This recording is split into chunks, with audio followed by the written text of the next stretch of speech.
அஞ்சுகுடிக்கொரு சந்ததியாய் ஆழ்வார்கள் தம்செயலை வெஞ்சி நிற்குந் தன்மையளாய் பிஞ்சாய்ப் பழுத்தாளை ஆண்டாளைப் பத்தியுடன் நாளும் வழுத்தாய் மனமே மகிழ்ந்து. மணவாள மாமனிகள் அனுகிரகித்த இவ்வுபதேச ரத்தினமாலை பாசுரத்தாலே ஆழ்வார்களுக்கு ஒரே குலக் கொழுந்தாக பெரியாழ்வாருக்கு திருக்குமாரத்தியாக ஆண்டாள் அவதரித்தாள் என்று அறிகிறோம். பூமி பிராட்டியனுடைய அவதாரமாக இப்பூவுலகத்திலே பிறந்து திருப்பாவை 30 பாசுரங்களை ஆண்டாள் அனுகிரகித்தாள். இவள் பிறந்த சந்ததியை அஞ்சு குடி என்று சுவாமி தெரிவிக்கிறார். ஆண்டாளுக்கு முன்னே பிறந்த ஆழ்வார்களையெல்லாம் அஞ்சு குடி என்று கணக்கு சொல்லுகிறார். எந்தெந்த ஆழ்வார்கள் ஆண்டாளுக்கு முன்னே பிறந்தார்கள் என்று பார்த்தால் பொய்கை ஆழ்வார், பூதத்தாழ்வார், பேயாழ்வார், திருமழிசை ஆழ்வார், நம்மாழ்வார், குலசேகர ஆழ்வார், பெரியாழ்வார் ஆக 7 ஆழ்வார்கள் ஆண்டாளுக்கு முன்னே அவதரித்திருக்கிறார்கள். ஆனால் 7 குடிக்கொரு சந்ததியாயின்னு சொல்லாமல் 5 குடிக்கொரு சந்ததியாயின்னு தான் பாசுரம் உள்ளது. முதலாழ்வார்கள் மூவரும் தனித்தனியே இருந்தாலும் அவர்களை முதலாழ்வார்கள்னு சேர்ந்து அனுபவிப்பது தான் வழக்கம். மற்றுள்ள ஆழ்வார்களுக்கு முன்னே வந்து அவதரித்தார்கள். நத்தமிழால் நூல் செய்து நாட்டை உய்த்த பெற்றிமையோர் ஆகையாலே இவர்களுக்கு முதலாழ்வார்கள் என்று ஒரு சேர ஒரு கோஷ்டியாக பெயர். அப்போ அவர்கள் 3 பேரை சேர்த்து ஒன்றுன்னு எண்ணிட்டோம்னா அப்போ முன்னாடி பிறந்தவர்கள் 5 தானே. அதனால 5 குடிக்கொரு சந்ததியாய் ஆழ்வார்கள் தம் செயலை விஞ்சி நிற்கும் தன்மையளாய் ஆழ்வார்களுடைய என்னென்னெல்லாம் கைங்கரியங்கள் அவர்கள் பாடியவை அவர்கள் உபதேசித்தவை இருக்குமோ அதை விஞ்சி நிற்கும் தன்மையளாய் அதை பல மடங்கு தாண்டி இருக்கிறதாம் ஆண்டாளுடைய செயல்கள். 10 பேர் சேர்ந்து செய்ததை ஒருத்தர் செய்கிறதே ஆச்சரியம். அதிலும் 10 பேர் வயசானவர்கள் செய்ததை ஒரு சிறுமி செய்வது ஆச்சரியம். 10 ஆண்கள் செய்ததை ஒரு பெண் செய்தது அதை விட ஆச்சரியம். ஆகையாலே ஆழ்வார்கள் தம் செயலை விஞ்சி நிற்கும் தன்மையளாய் பிஞ்சாய்ப் பழுத்தாளை ஆண்டாளை சிறுமியாக இருந்தபோதே பகவத் பக்தியோடையே பிறந்தாள், பகவத் பக்தியோடையே வளர்ந்தாள், அத்தோடையே திருக்கல்யாணம் பண்ணி கொண்டாள். ஆகையால் சின்ன வயசுல பக்தி வேண்டாம், வயதான பிறகுதான் வர வேண்டும்ங்கிறது தவறானதுன்னு ஆண்டாளிடத்திலேருந்து தெரிஞ்சுக்கிறோம். அப்போ ஆண்டாளுக்கு முதல்ல பிரதிபத்தியா யாருக்கெல்லாம் ஏற்பட வேண்டும்னால் குழந்தைகளுக்கு, சிறுவர்களுக்கு, சிறுமிகளுக்கு, யாருக்கா இருந்தாலும். இப்போ பெண்களுக்கு பெண்களோட பழகணும்னுட்டும், ஆண்களுக்கு ஆண்களோட பழகணும்னுட்டும், மாணவர்களுக்கு மாணவர்களோட தான் பேசி சிரிச்சுக்கணும்னுட்டும் பார்க்கிறோம் இல்லையோ. அப்போ ஆண்டாளிடத்துல முதல்ல யாருக்கு பிரதிபத்தி ஏற்படணும்? குழந்தைகளுக்கு ஏற்படணுமே. பெரியவர்களுக்கு ஏற்பட வேண்டான்னு அடைய சொல்ல வரல. நிறைய ஏற்பட வேண்டியது குழந்தைகளுக்கு. குழந்தையா இருக்கிறச்சே ஏற்பட்டு கொடுத்துன்னா அப்புறம் தானே வயசாக போகிறது. 5 குடிக்கொரு சந்ததியாய் தம் செயலை விஞ்சி நிற்கும் தன்மையளாய் பிஞ்சாய்ப் பழுத்தாளை ஆண்டாளை பத்தியுடன் நாளும் வழுத்தாய் மனமே மகிழ்ந்து. மனசுக்கு உபதேசிக்கிறார். மனமே நீ மகிழ்வாய், பக்தியோடு ஆண்டாள் திருவடிகளுக்கு பல்லாண்டு பாடுவாய். மனசு எத்தனையோ தவறான பாதைகளில் சென்று அழுக்கடைந்து கிடக்கும். அதற்கு இதை போன்ற சான்றோர்கள் நல்லார்கள். அவர்களை பற்றி அந்த மனசு நினைத்து அவர்களுக்கு ஒரு பல்லாண்டு பாடிச் சென்றால் அப்போ இருக்கிற அழுக்கத்தனையும் அது கழித்து தூயமான மனதாக ஆகிவிடுகிறது. நம் வாயாலே பகவன் நாமங்களை பாடினால் வாயச்சில் தீருகிறது. உள்ளத்தாலே பகவானையும் ஆண்டாளையும் நினைத்தால் உள்ளத்தில் இருக்கும் அழுக்கு போகிறது. அதனால தான் வழுத்தாய் மனமே மகிழ்ந்துன்னு அந்த சுவாமி சாதித்தார். அவ்வாண்டாள் அருளி செய்த சங்கத்தமிழ் மாலை 30 திருப்பாவை. அதில் இன்றைய பாசுரம் 6ஆம் பாசுரம், நாள் பாசுரம். புள்ளும் சிலம்பினகான் புள்ளரையன் கோவிலின் வெள்ளவெளிசங்கின் பேரரவம் கேட்டிலையோ பிள்ளாய் எழுந்திராய் பேய்முலை நஞ்சுண்டு கள்ளச்சகடம் கலக்கழிய காலோச்சி வெள்ளத்தரவில் துயிலமர்ந்த வித்தினை உள்ளத்து கொண்டு முனிவர்களும் யோகிகளும் மெல்ல எழுந்த அரியன்ன பேரரவம் உள்ளம் புகுந்து குளிர்ந்து ஏலோர் எம்பாவாய் என்ன ஹரிநாம சங்கீர்த்தனத்தின் வைபவத்தையும் ஒரு பாகவத பெண் பிள்ளையை எழுப்பியும் ஆண்டாள் இந்த பாசுரத்தில் காட்டுகிறாள். இன்றைய பாசுரத்திலிருந்து இனி மேற்கொண்டு 10 பாசுரங்கள் 10 பெண் பிள்ளைகளை எழுப்புகிற பாசுரங்கள். இன்னிலிருந்து ஒரு திருத்தியாய் எழுப்பிக் கொள்ளுகிறாள். முதல் 5வது பாசுரம் வரை அவதாரிகை முன்னுரைன்னு பார்த்தோம். அப்புறம் 6ஆம் பாட்டிலிருந்து 15வது பாசுரம் வரை 10 பேரை எழுப்புகிற பாசுரம். 16வது பாசுரத்திலிருந்து 20வது பாசுரம் வரை இன்னும் சில பேரை எழுப்புகிறாள். துவாரபாலகர்களை எழுப்புகிறாள். நந்தகோபாலன், யசோதை, பலராமன், கண்ணன், நப்பின்ன பிராட்டி இவர்களையெல்லாம் எழுப்பினது 16லேருந்து 20. இந்த நந்தகோபாலன் திருமாளிகைக்கு வெளியில் இருக்கக்கூடிய 10 இடைப்பெண்களை எழுப்பினது இன்றைய பாசுரத்திலிருந்து எல்லை இளங்கிளிய பாசுரம் வரைக்கும்.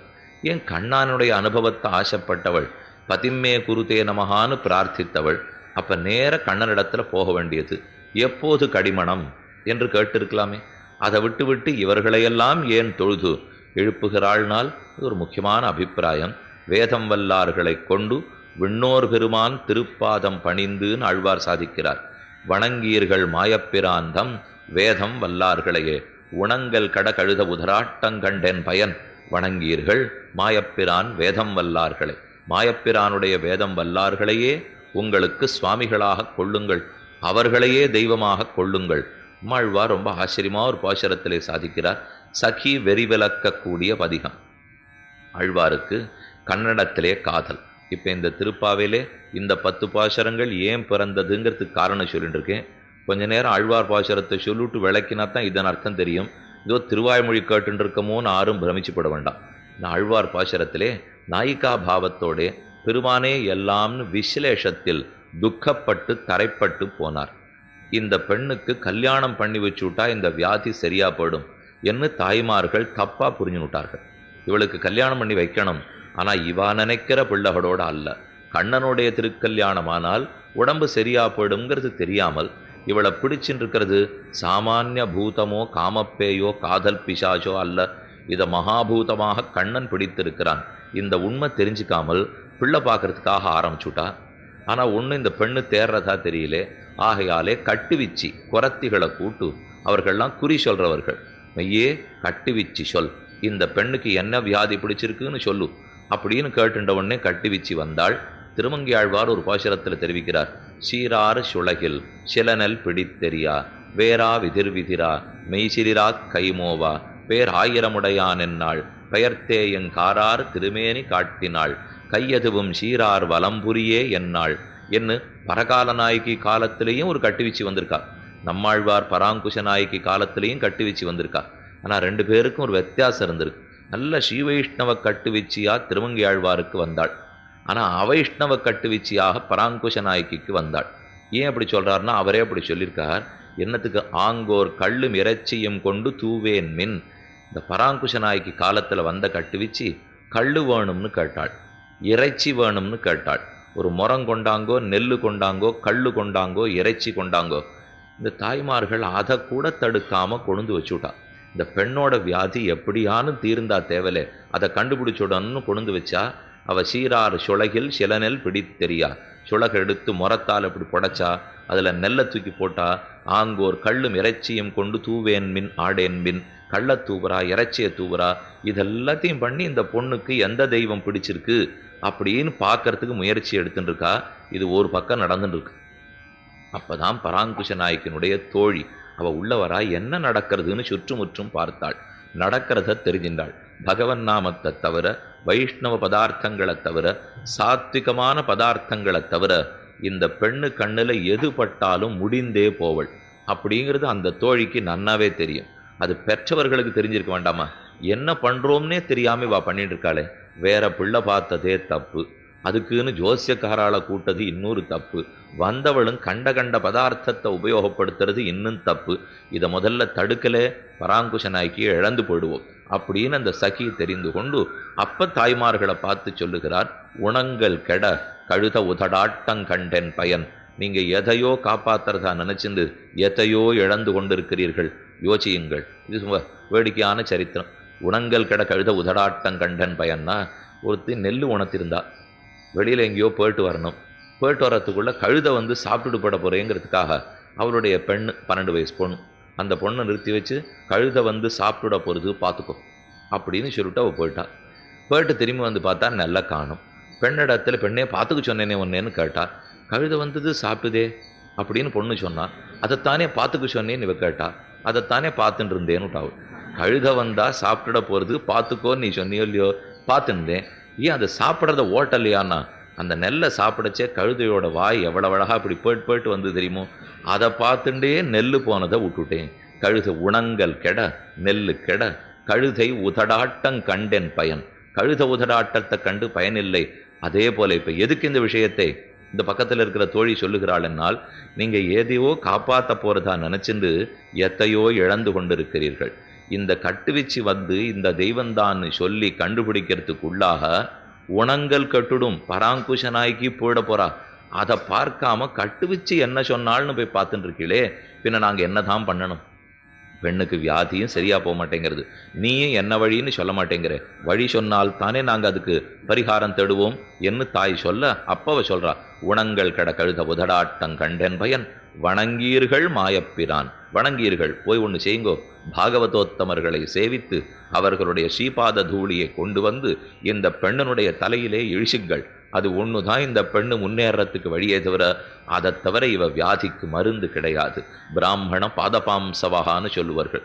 பிராமணர்களுடைய திருவடி துகளோ அல்லது பாகவதோத்தமர்கள் பரமபக்தர்கள் அவர்களுடைய திருவடியில் இருக்கிற பொழுதி மகத்பாத ரஜோபிஷேகம்னு ரகுகுணனுக்கு ஆதி ஜடபரதர் தெரிவிக்கிறார். ரகுகுணன் மகாராஜா பரதரிடத்திலே பிரார்த்திக்கிறான். அவர் கபில முனிவரிடத்துல போய் நல்லது கேட்டுக்கணும்னு ரகுகுணன் சிந்து சௌவீர ராஜா தன் நாட்டிலேருந்து பல்லக்கில் புறப்பட்டு, இந்த கதை உங்களுக்கெல்லாம் தெரியும், ஏற்கனவே கேள்விப்பட்டிருப்பீர்கள். கடைசியில் குறுக்க ஜடபரதரைத்தான் சந்தித்தான். அவரிடத்துல கேட்குறான், நான் எத்தனை பாபத்தை எத்தனை நாள் தொலைச்சாலும் அது திரும்ப திரும்ப என்னை வந்து மூடினுடுறதே. இன்னைக்கு பாப்பம் ஏதோ ஒரு பிராயசித்தம் பண்ணும், தொலைச்சுட்டோன்னா திரும்ப வந்து மூடிக்கிறது. என்ன சம்சாரத்தில் இருக்கிற வரைக்கும் அது உன்னை மூடிண்டு தான் இருக்க போகிறது ரகுகுணா. அதுக்கு ஒரு விஷயம் சொல்கிறேன், பெரிய பாகவதோத்தமர்கள் மகான்கள் அவர்களுடைய ஸ்ரீபாத தூளி அவ திருவடி பட்ட இடத்துல இருக்கிற மண்ணு துகள் அதை கொண்டு வந்து உன் தலையில தேய்ச்சிக்கோ, அப்பதான் இது ஒரே அடியாக ஒழியும் என்று ரகுகணனுக்கு பரதர் தெரிவிக்கிறார். அது புராணத்தில் இருக்கிறது, இது ஆழ்வாருடைய பாசுரம். அதனால வணங்கீர்கள் மாயப்பிரான் தமர் வேதம் வல்லார்யே, வேதம் வல்லார்களான மாயப்பிரானுடைய அடியார்கள் அவர்கள் திருவடிகளை பற்றுங்கோள், அவர்களே தெய்வம் அப்படின்னு கீழ்ப்பாசுரத்துல சொல்லிவிட்டார். இது நம்மாழ்வார் உபதேசிச்சுருக்கார். போ சொல்லிவிட்டு அப்படியே சுத்து முத்தும் பார்க்கிறார். யாரானும் பகவானை காட்டிலும் பாகவதர்களே தெய்வங்கள் அப்படின்னு கொள்ளுவர்களான்னு பார்த்தா யார் முகத்திலையும் ஒன்று இப்போ வரவேற்பு இருக்கிறதாவே அவருக்கு புரியல. அப்போ யோசிச்சு பார்த்தார், ஓ சாஸ்திரமே இது தெரிஞ்சுதான் அதை கடைசியில் வச்சது போல் இருக்கு. மாதృదేவோ பவ பிதృదేவோ பவ ஆச்சாரிய தேவோ பவ அதிதி தேவோ பவ. அதிதியை கடைசியாக வச்சு சொல்லு. அதிதிகள் தான் பாகவதோத்தமர்கள். மாதாவே தெய்வமாக, பிதாவே தெய்வமாக, ஆச்சாரியர்களே தெய்வமாக, பாகவதோத்தமர்கள் பரமஸ்ரீ வைஷ்ணவர்கள் தெய்வமாக. அப்போ அதை கடைசியாக வச்சா வர்றது கஷ்டம்னு அர்த்தம். ஏன்னா மாதா பிதாக்களை கூட தெய்வமாக நினச்சினுடுவோம், ஆச்சாரியனை கூட நினச்சினுடுவோம்.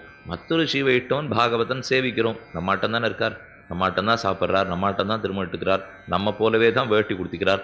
அவரை போய் எதுக்கு நாங்கள் தெய்வமாக எடுத்துக்கணும் என்னும் மனசில் ஏற்றுக்கொள்ள மாட்டோம். அதனால் ஆழ்வார் உபதேசம் பண்ணிட்டு சுத்து முத்தும் பார்த்தார், யாரும் வரவேற்கிறதா தெரியலே. சரின்னு பாசுரத்தை அடுத்து கொஞ்சம் மாற்றிண்டார். மாயப்பிரான் தமர்களைத்தான் நீங்கள் தெய்வமாக கொள்ளணும்னு முதல் பாட்டில் சொன்னார். அது நடக்காதுன்னு தெரிஞ்ச உடனே வேதம் வல்லார்களை கொண்டு விண்ணோர் பெருமான் திருப்பாதம் பணிந்து.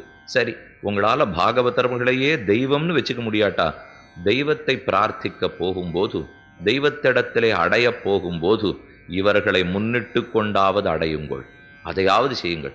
இவர்களே தெய்வம், இதை தாண்டி போக வேண்டியதில்லை. ஆனால் அது உங்கள் புத்திக்கு இன்னும் எட்டலை. ஏன்னா முதல் நிலை தெய்வத்தை தெய்வமாக கொள்கிற நிலையே நம்ம இன்னும் வரல சரியா. அதற்கு மேலே பாகவதோத்தமர்களை தெய்வமாக கொண்டுடுற நிலை வருமா?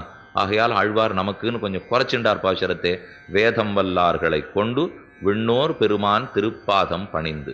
முதலில் வேதம் வல்லார்களை ஆசிரியுங்கள், பிற்பாடு விண்ணோரை ஆசிரியுங்கள், மூன்றாவது விண்ணோர் பெருமானை ஆசிரியுங்கள் என்று நமக்கு வழியை மூன்றாக பிரித்து கொடுத்தார். அப்போ முதல் 10 பாசுரங்கள், அதாவது புள்ளும் சிலம்பினகான் பாட்டிலிருந்து எல்லே இளங்கிளியே பாசுரம் வரைக்கும் வேதம் வல்லார்களை ஆசிரியிக்கிறாள். அடுத்து 16வது பாசுரம் நாயகனாயிலிருந்து 33 20வது பாசுரம் வரைக்கும் விண்ணோர்களை ஆசிரியிக்கிறாள். 21வது பாசுரத்திலிருந்து விண்ணோர் பெருமானை ஆசிரியிக்கிறாள். வேதம் வல்லார்களை கொண்டு விண்ணோர் பெருமான் திருப்பாதம் பணிந்துன்னா அப்ப இவர்களை முன்னிட்டு கொண்டு பாகவதோத்தமர்களை முன்னாடி பற்றி கொண்டே பின்னாடி பகவானை பற்ற வேண்டும். ஏன் நேரே சென்று பற்றக்கூடாதா என்று சொன்னால், பற்றினால் காரியம் நடக்கலாம், நடக்காமலும் போகலாம். இவன் முன்னிடும் அவர்களை அவன் முன்னிடுவதுன்னு பிள்ளைலோகாச்சாரியர் தெரிவிக்கிறார். நாம போய் பகவானை பற்றச்சேவும் பாகவதர்கள் மூலமாகத்தான். பகவான் நம்மளை அனுகிரகிச்சு அங்கீகாரம் பண்ணிக்கச்சேவும் பாகவதர்கள் மூலமாகத்தான். இப்ப விபீஷணன் ராமனிடத்திலே சரணம்னு நின்னான். நிவேதயத மாம் க்ஷிப்ரம் விபீஷணம் உபஸ்திதம் சர்வலோக சரண்யாய ராகவாய மகாத்மனே, நான் வந்திருக்கேன்னு ரகுகுலத்தரசன் ராகவனிடத்தில் போய் சொல்லுங்கோள். எனக்கு வேறு புகலிடம் கிடையாது. ராவண பவனத்தை துறந்து விட்டேன், ராமனே சரணம்னு வந்திருக்கிறேன், சீக்கிரமா நான் வந்திருக்கிறத போய் சொல்லுங்கோ என்ன விபீஷணன் சுக்ரீவாதிகளத்தை பிரார்த்திக்க சுக்ரீவன் போய் ராமனிடத்துல பேசுகிறான். லங்கையிலேருந்து திருப்புல்லாணி கரை அளவுக்கு பறந்து வர தெரிஞ்ச விபீஷணனுக்கு சுக்ரீவன் இருக்கிற இடத்துலேருந்து 100 அடியில் உட்காண்டிருக்கிற ராமனிடத்துக்கு போக தெரியாதா? இத்தனை தூரம் 100 யோஜனை விஸ்தீர்ண சமுத்திரத்தை கடந்து வந்தாரோ இல்லையோ, அந்த வந்த வேகத்தில் கொஞ்சம் வேகமாக இறங்கியிருந்தாலே ராமன் திருவடியில் தான் போய் இறங்கியிருப்பார். அதை விட்டுட்டு ஆகாசத்தில் நின்றுப்பறான், சுக்ரீவனிடத்தில் பிரார்த்திப்பறான், அவர் போய் பேசி வேண்டான்னு சொல்லுவான். அதுக்கப்புறம் ராமனோடவனை வாதம் பண்ணி சரி ஏற்றுக்கணும்னு சமாதானம் பண்ணுவாரான். அப்புறமும் சுக்ரீவன் விபீஷணன் அழைச்சின்னு போகிறான். அப்போவாவது ராமன் அங்கே தானே பேசிட்டு இருக்கார். அதுவும் ஆகாசத்தில் நின்றுருக்கான் விபீஷணன். எங்கே நடக்கிறதுன்னு தெரியும், பூமியில் இறங்கிவிட்டா கூட தெரியாதுன்னாலும் சொல்லலாம். ஆகாயத்தில் நின்றுருக்கிறவனுக்கு கீழே கொஞ்சம் தூரத்தில் அவள் பேசிட்டு இருக்கிறது தெரியாதா? எல்லாமே தெரியறது. ஆனாலும் ஏதோ ஒரு பத்ததி அந்த இடத்துல இருக்கு. அப்போ விபீஷணன் சுக்ரீவன் மூலமாகத்தான் ராமனிடத்தில் செல்கிறான். ராமன் மறுபடியும் சுக்ரீவனை அனுப்புகிறார். ஆனையேனம் ஹரிசிரேஷ்ட தத்தம் அஸ்யாபயம் மயா விபீஷணோவா சுக்ரீவ யதிவா ராவணஸ்வயம். ஹே ஹரிசிரேஷ்ட சுக்ரீவ கபிகுலத்தரசே ஆனைய, போய் விபீஷணனை அழைத்து கொண்டு வா என்று சுக்ரீவனை பணித்துத்தான் போய் கூட்டி கொண்டு வருகிறான். எதற்காக? அப்ப இவனும் ஒருத்தர் மூலமா பத்தரார், அவரும் ஒருத்தர் மூலமா பத்தரார். இங்கு கண்டோம். இதே போல திருப்பாணாழ்வார அழைச்சின்னு வர சொன்னது யார் மூலமாக? லோகசாரங்க முனிவரை அனுப்பி நீர் போய் அழைச்சின்னு வாரும் அப்படின்னு பகவான் சொல்றார். இவர் தான் குற்றம் புரிந்தவர் இல்லையோ. நாம இருந்தா யாரான ஒரு தப்பா இருந்து இவருக்கு அவரை பிடிக்கலைன்னா நம்ம அவரையும் இனிமே யாரும் சேர்த்து கூட்டாதீங்கோ, இவரை விட்டுடுங்க, நாம அவரை பார்த்துப்போம் அப்படின்னு உடனே நம்ம பிரித்து விட்டுருவோம். ஆனால் பகவான் அப்படி பண்ணுறதாவே இல்லை. உனக்கு அவனை பிடிக்கலையா, ஆனால் அவன் நல்லவனா, நீ திருந்தி அவனை கூட்டி கொண்டு வர வேண்டும். அப்போ தான் மனசு ஒப்புமே தவிர இது 2 பேரையும் பிரித்து விட்டுட்டா லோகத்தையே நம்ம பிரிச்சே தான் விட்டுட்டு இருக்கணும். அப்புறம் 6 சேர்க்கறதுக்கே முடியாது. நமக்கெல்லாம் ஒரு சண்டை வந்தது, அந்த சண்டை சரி சமாதானமாக போயிட்டோம்னால், ஆனால் உடைந்த கண்ணாடியை போலத்தான் அப்புறம் எப்பவுமே வாழ்வோம். அந்த சமாதானம்ங்கிறது நேற்று வரைக்கும் சண்டை போடுதாளே, இன்னைக்கு ஓஹோன்னு சமாதானம் அடைஞ்சிட்டாளேன்னா எதுக்கோ அடைஞ்சிருக்கா, எப்போ அதெல்லாம் உடஞ்சிடும்னு தெரியாது அப்படின்னு அர்த்தம் தான். அப்போ ஆனால் ராமன் அப்படி செய்ததல்ல. அந்த சமாதானம் சரிவர நடந்த சமாதானமாக இருக்க வேண்டும். ஏன்னா சுக்ரீவனுக்கு விபீஷணன் ஆகலை, தனக்காகல இல்லை, ராமனுக்கு என்ன பண்ணிடுவோமோ என்ன பயந்துடுவோன்னு நினைச்சுன்னு தான் வேண்டான்னு அவன் சொன்னான். அப்ப ராமன் அவனை சமாதானப்படுத்தி சுக்ரீவா போ, ஆனையேனம் ஹரிசிரேஷ்ட தத்தம் அஸ்யாபயம் மயா, நான் அவனுக்கு அபயப்பிரதானம் பண்ணிவிட்டேன், விபீஷணனை கூட்டி கொண்டு வான்னு சொல்லுகிறார். அங்கே கண்டோம். பெரிய பெருமாளுக்கு ஒரு குரல் கொடுத்து திருப்பாணாழ்வாரே வாரும் அப்படின்னு அழைக்கிறதுக்கு எவ்வளவு நேரம் ஆகும்? அவர் தான் ஒரு வழி வச்சுருக்காரோ இல்லையோ, சொப்பனத்திலே எழுந்தருளி அப்படின்னு அடிக்கடி சொல்லுவார். ராத்திரி வேளையில பெருமாள் சொப்பனத்தில் வானுட்டார்னா வந்துட வேண்டிதான். இது எத்தனையோ இடத்துல நாமும் பார்க்குறோமோ இல்லையோ, உண்மை. சொப்பனத்தில் எழுந்தருள்றதும் உண்மை. அர்ச்சக முக்கேன ஆவேசித்துன்னு அடிக்கடி சொல்லுவார்கள். பெருமான் கை கொள்ளுகிற முக்கியமான உபாயம் அது. அர்ச்சகர் பேரில் ஆவேசித்து ஆணையிட்டுருவர். நீ கோவிலில் நடக்கிற அநேக உற்சவங்கள் அப்படித்தான். இப்போதோ அத்தியன உற்சவம் நடக்க போகிறதுன்னுட்டா கார்த்திகை வந்த உடனே எதுக்கு இப்போ அத்தியனம் அனத்தியனம் அப்படின்னு நம்ம பண்ண ஆரம்பிச்சுடுறோமே. என்ன அனத்தியன காலம்? அது பல பேருக்கு சந்தேகம். என்னத்துக்கு இந்த 2 மாதம் சொல்லாமல் இருக்க வைக்கிறான்னு கேட்டுட்டே இருப்பா. 10 மாதம் சொல்லிட்டா போலே, அது சொல்லியிருக்க மாட்டா. ஆனால் இந்த 2 மாதம் அனத்தியனம்ங்கிறேன்னா அந்த மாதம் எல்லாமே சொல்லியிருக்கலாம். ஆனால் அதை விட்டுட்டு இந்த 2 மாதங்களுக்கு கேட்குறோன்னா ஏதோ ஒரு சரித்திரம் உள்ளது, வரலாறு இருக்கிறபடியால் தான் இந்த மாதிரி வச்சுருக்கோம். வேதங்களுக்கு அனத்தியனம் அத்தியனம் உண்டு. வேதத்தை இந்த காலத்தில் அத்தியனம் பண்ணலான்னா அது மாசந்தோறும் பருவ காலத்தில் வேதாத்தியனம் பண்ண முடியாது. அமாவாசை பிரதமையோ பௌர்ணமி பிரதமையோ இதெல்லாம் வேதத்துக்கு அனத்தியன காலம். இது திராவிட வேதம் அல்லவா? ஆகையால் அவசியம் இதற்கும் அனத்தியன காலம் இருக்க வேண்டும். எல்லா விதத்திலும் சம்ஸ்கிருத வேதத்துக்கு சமம் திராவிட வேதம். அப்போ அனத்தியன காலத்திலையும் சமம். ஆனால் வித்தியாசம் என்னன்னா, திராவிட வேதத்துக்கு ஒரு ஏற்றம். சம்ஸ்கிருத வேதத்தினுடைய அனத்தியன காலத்தில் வாத்தியாரும் சொல்ல முடியாது, எங்கேயும் சொல்ல முடியாது, பிள்ளையும் சொல்ல முடியாது. ஆனால் திராவிட வேதத்தினுடைய அனத்தியன காலத்தில் கோஷ்டி கோவில்ல உண்டு, வீட்டில் தான் இல்லைன்னு வச்சுருக்கமே தவிர, அத்தியன உற்சவத்தும் போது 21 நாட்கள் பாசுரத்தை நன்னதானே சேவிக்கிறார். நம் இல்லத்தில் சேவிப்பதில்லையே தவிர கோவிலில் கோஷ்டி நன்னதான் இருக்கு. விண்ணப்பம் செய்வார்ங்கிறவா 5-7 பேர் அரைய சுவாமிகள் பகல் 10 ராப்பத்து முழுக்க நம்பெருமாள் திருமுன்பே தாளமிசைத்து விண்ணப்பம் செய்வார் இன்னும் பாடுவது ரொம்ப ஆச்சரியமான அனுபவம் தான். திருக்கார்த்திகை உற்சவம் நடக்கும். செங்கழ்நீர் திருவாசின்னு ஒரு புறப்பாடு பெருமாளுக்கு ரொம்ப ஆச்சரியமாக இருக்கும். கார்த்திகை அன்னைக்கு நம்ம இல்லத்தில் இருக்கணுங்கிறதுக்காக அதை சேவிக்க முடியாத போயிடும். கண்டிப்பாக சேவிக்க வேண்டிய உற்சவம். ஸ்ரீரங்கத்துக்கு திருக்கார்த்திகை போனீங்கன்னா ரொம்ப ஆச்சரியமான ஜோடனை எல்லாம் பண்ணியிருப்பா. அதை பண்ணி பெருமாள் திரும்ப வருவர். அவருடைய ஜெயவிஜயாள் துவார வாசலுக்கு வருவர். வந்து அங்கே இறங்குவர்.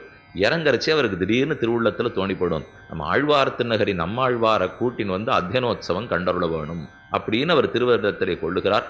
அர்ச்சாவதார நம்மாழ்வார். விபவத்தை பற்றி பேச்சல்ல. ஏன்னா அர்ச்சாவதார தசையிலேயே நம்மாழ்வார் 5110 வருஷமாக அங்கே எழுதிருக்காரோ இல்லையோ. இன்னைக்கு நேத்திக்கா நம்மாழ்வார் அந்த இடத்துல இருக்கார். அதை என்னைக்கு நம்பெருமானாருடைய விக்கிரகத்தை மதுரகவி ஆழ்வார் மூலமாக அதை காய்ச்சி எடுத்து நாதமுனிகளுக்கு கொடுத்துட்டு, அதே மதுரகவி ஆழ்வார் தான் இந்த நம்மாழ்வாரையும் எழுந்துருள பண்ணினார். இன்னைக்கு நாம் ஆழ்வார் திருநகரில் நம்மாழ்வார் விக்கிரகம் சேவிக்கிறோமே, அது தாமிரபரணி ஆற்று நீரை காய்ச்சி அதன் மூலமாக எழுந்துருள பண்ணப்பட்ட விக்கிரகம். பகவானாலே நம் ஆழ்வார் என்று உகக்கப்பட்ட நம்மாழ்வார், நம் காரிமாறன், நம் சடகோபன், நம் ஆழ்வார் என்று விடாமல் பெருமான் அபிமானித்த நம்மாழ்வார். அவரை கூட்டின்னு வந்து தனக்கு அத்தியனோத்சவம் பண்ணிக்கணும் அப்படின்னு பெருமாளுக்கு ஆசை வந்தது. தன்னுடைய ஸ்ரீபாதம் தாங்குவாள் இருந்தா போய் சடகோபன் அழைச்சின்னு வாருங்கோ. உடனே ஆணையிட்டுட்டார். ஆணையிட்ட உடனே அவா பார்த்தா இது பகவானுடைய ஆணை, நாம மீற முடியாது, சட்டுன்னு பல்லக்க கீழ் வச்சுட்டா நாங்கள்லாம் புறப்பட்டு போகிறோம் அப்படிங்கிறதுக்காக புறப்பட்டுட்டா அவா மட்டும் போக முடியுமா? ஆழ்வார் அழைச்சின்னு வருதுன்னா கோஷ்டி வேண்டாமா? அதற்குரிய பாராயணம்லாம் வேண்டாமா? அதனால் அங்கே இருக்கிற அத்தியாபக சுவாமிகளும் போய் மரியாதையோடு அழைச்சின்னு வரணும் இல்லையோ. சரின்னு அதுக்காக அவளும் கிளம்பிவிட்டா. பெருமாள் பார்த்தார், மொத்த பேரும் கிளம்பி போயிட்டா அப்புறம் நாம் என்ன பண்ணுறதுன்னு யோசிக்கிறதுக்கு கூட அவரால் முடியல. ஆழ்வாரிடத்தில் இருந்த காதல் கண்ணையே மறைச்சுட்டதுனால நீங்கள்லாம் போயிட்டு வாரோங்கன்னு விட்டார். அப்புறம் நடக்கிற 2 விஷயத்தை சொல்கிறேன். ஒன்றும் திருக்கைத்தல சேவை நடக்கிறது. ஏன்னா பல்லக்க கொண்டு வந்து கீழே வச்சுட்டாலும் இப்போ. அப்புறம் அவர் எப்படி உள்ள போவர்? அர்ச்சக பராதீனஹா அகிலாத்மஸ்திதி. அர்ச்சகனுக்கு பராதீனமாகத்தான் பெருமாள் இருக்க முடியும். 3 அர்ச்சகர்களை கூப்பிட்டு ஒருத்தர் மார்பில் சாத்திப்பர், மற்ற 2 பேர் 2 பக்கத்தில் பிடிச்சிப்பா. ஜெயவிஜயாள் துவாரத்திலேருந்து கர்ப்ப கிரகம் வரைக்கும் திருக்கைத்தல சேவை அன்னைக்கு நடக்கும். அதனால் திருக்கார்த்திகை அன்னைக்கு போனீங்கன்னா திருக்கைத்தல சேவை சேவிச்சுக்கலாம். அதே ராப்பத்து உற்சவத்தில் 7ஆம் திருநாள் அன்றைய தினம் போனீங்கன்னா நம்மாழ்வாருக்காக திருக்கைத்தல சேவை. இது நடந்தது நம்மாழ்வாரை அழைச்சின்னு வர்றதுக்காக. இன்று நடக்கிறது நம்மாழ்வாருக்கே சேவை சாதிப்பதற்காக. அதனால் திருக்கைத்தலமாக பெருமாள் உள்ளே எழணும். அதுக்கு முன்னாடி ஒரு கோஷ்டி நடக்கிறது. அந்த இடத்துல எல்லாரும் இருப்பார்கள். அப்போ பெருமாள் ஒரு வார்த்தை சொல்லுவார். அது இன்றைக்கும் பட்டயம் வாசிக்கிறதுங்கிறது ஆழ்வார் திருநகரிலையும் உண்டு. எல்லா திவ்யதேசத்திலையும் அதை பார்த்தே நடக்கிறார்கள். பெருமானுடைய திருக்கழுத்து கண்டம் இருக்கும் இல்லையோ, அதற்கு எண்ணெய் காய்ச்சி அதை தேய்ச்சி விடுவா. இதுக்குன்னா மார்கழி மாதம் வருது. இப்போ கார்த்திகை வந்துடுத்து, ஒரே மழைக்காலம் முடிஞ்சிருக்கு. அப்போவே இரும ஆரம்பிச்சிருப்பார் பெருமாள். அதுக்கப்புறம் மார்கழி மாதம் ஒரே பனி வேற பெய்யும். அதனால் தொண்டை கட்டுட போகிறதேங்கிற பரிவோடே அதற்கு வேண்டி எண்ணெய், தொண்டை ஜாகிரதையாக இருக்கணுங்கிறதுக்காக எண்ணெய் சாத்திட்டு எல்லாருக்கும் கொடுப்பா. அதே எண்ணெய் அனைவரும் பெற்றுக்கொள்ளலாம். அர்ச்சகர் சுவாமி கொண்டு போய் அப்படி பெருமாள்கிட்ட காமிச்சிட்டு அதை எல்லாரும் கொடுத்துட்டு அப்போ பெருமாள் ஆணையிடுகிறாள். 4000 திவ்ய பிரபந்தத்தையும் மனத்தாலே நினைத்து கொண்டு வாயாலே மொழியாமல் நம் பெரிய திருநாளுக்கு வந்து சேருங்கோள் அப்படின்னு எல்லாருக்கும் ஆணையிட்டுடுவர். இனிமே பெரிய திருநாள் உற்சவம் நீங்கள் பாட்டுக்கு நித்தியப்படி வீட்டில் சேவாகாலம் பண்ணிகிட்டே இருந்தால் அப்புறம் அங்கே வந்து உரத்த குரலில் உங்களால் சேவிக்க முடியாது. அதனால் தொண்டையை ஜாகிரதையாக வச்சுங்கோ, மனசில் பாசுரத்தை சொல்லிங்கோ, நம் ஆழ்வார் வரட்டும், அப்புறம் அத்தியன உற்சவம் ஆரம்பிக்கட்டும் அப்படின்னு பெருமாள் சொல்லிவிட்றார். இவ அத்தனை பேரும் புறப்பட்டு போவா. எத்தனை தூரம் போகணும்? 200 மைல் போகணும். திருச்சி இப்போ ஸ்ரீரங்கத்திலேருந்து புறப்பட்டு திருநெல்வேலி தாண்டி வைகுண்டம் தாண்டி போகணும்னா அங்கிருந்து நம்மாழ்வார் வருவர். வந்த பிற்பாடு 10 நாள் உற்சவம் நடக்கும். 3 நாட்கள்லே ராப்பத்து உற்சவம் மட்டும்தான் உண்டு. பிற்பாடு தான் பகல் 10 உற்சவம் ஏற்பாடு செய்யப்பட்டது. ஏன்னா திருமங்கையாழ்வாரால் ஏற்பாடு செய்யப்பட்டது ராப்பத்து உற்சவம். திருமங்கையாழ்வார் பெருமாள்கிட்ட பிரார்த்திக்கிறார், நம்மாழ்வாருடைய 1000 பாசுரங்களையும் கேட்கணும்னுட்டு. அவர் ரொம்ப அழகாக சாமர்த்தியமாக பதில் சொல்லிவிட்டார், கண்டிப்பாக கேட்குறேன், அதுக்கு வேண்டிய பிராகாரத்தையும் மண்டபத்தையும் கட்டுன்னார். இவர் தேவலையே, ஏதானு ஒன்று பண்ணுன்னு சொன்னால் அதுக்கு மண்டபமே கட்டுன்னு சொன்னார்னா அப்படி கேட்கல அவர். உடனே கட்டுட்டா போச்சு. என்ன திருமங்கையாழ்வார் மண்டபத்தையும் கட்டி இன்னைக்கு அதில் அமர்ந்து கொண்டுதான் பெருமான் 1000 பாசுரங்களையும் கேட்கிறான். திருமங்கையாழ்வார் காலத்துக்கும் பிற்பாடு அப்ப 4000ம் பிறந்துடுத்தோ இல்லையோ. ஆழ்வார் பரமதத்துக்கு சென்ற பிற்பாடு பரகாலன் எழுந்துருளின பிற்பாடு 4000ம் கையில் இருக்கோ இல்லையோ. அதனால அது பெருமாள் கேட்கணுங்கிறதுக்காகத்தான் பகல் பத்து ஏற்படுத்தப்பட்டது.